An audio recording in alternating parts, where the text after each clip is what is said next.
Hello, my name is Vin, and these are just going to be some very short tips and tricks on how to speedrun Fate Chapter 2. You won't even need a drink for this, it's going to be like 2 minutes or less. In the prologue, when trying to exorcise Michael, don't hit the Crucifix option immediately, otherwise there is a delay when trying to exorcise the former child. When you are going into a new cutscene, your button prompt will no longer be working. Let go of it and then press it again and it should function once more. Pause and pausing and being able to use a crucifix absolutely anywhere. There is an issue with this where not all equipment is made equally. In this game you can speedrun the game fully using just an Xbox One controller, however other people may need to dual wield because it does not pick it up properly. Some people will also have issues where their equipment only allows them to use stiff movements, others can use fluid movements all across the screen, no bother. Unfortunately, it is just one of those things. Take that into consideration if you are going to run the game. When approaching the demon on the top left, just simply follow the instructions as pointed out by the headless statues, right up, left up, and then you'll reach the next demon. Once you have retrieved the key from the crypt, simply go up north towards the locked gate, simply go through and at the same time go up and forward and to the left. You'll rub up against that statue, you'll slip out through the side and then you'll be able to get to the next section.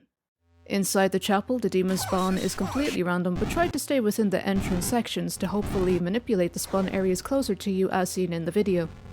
Edging on the sides of the symbols in the spooky clock puzzle is just as good as landing directly on the middle. You are fine just doing this.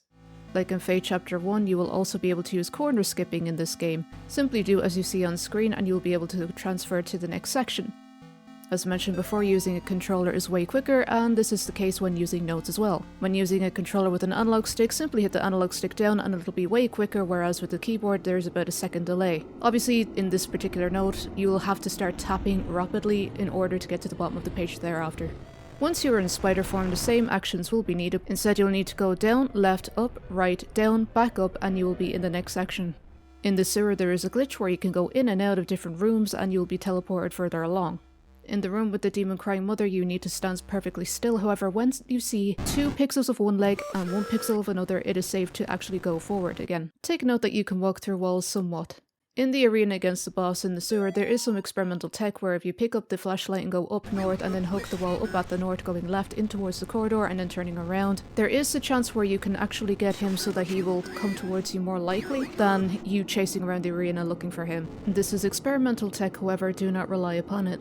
In the dark room with the Marian painting that needs to be exorcised, you can be up against that at an angle and still be able to exorcise it perfectly fine. Some very experimental tech is if you can get Garcia into the center of the room center left, you can actually maybe possibly get him to approach Miriam in the center, making for a quicker kill. Just note that to only use this if you plan on saving Garcia. In second phase Miriam in the complete dark, I do find it to be a little more reliable to stay in the center but go down, left, up, right down, because I find that she can be a little more aggressive in doing that formation than just floundering about at random and hoping for the best.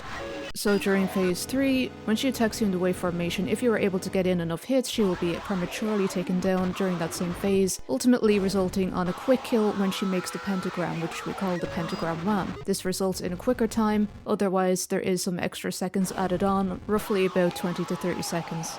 Also note that during the Marian boss battle, when she is about to do the pentagram, you have about 1.5 seconds to exercise her before she teleports inside that pentagram and starts tracing it, so you get the extra few seconds hit in on her then too. Otherwise, when she has mimics around, just use the pause on pause with the crucifix and you get a quicker hit. So those are some basic Fate Chapter 2 kind of tips and tricks if you are considering running Fate Chapter 2. It's a very fun run if you actually are kind of even interested in it. Give it a go. And ultimately, I hope that you found this helpful. Here's hoping you have a wonderful day and thank you for watching. Goodbye.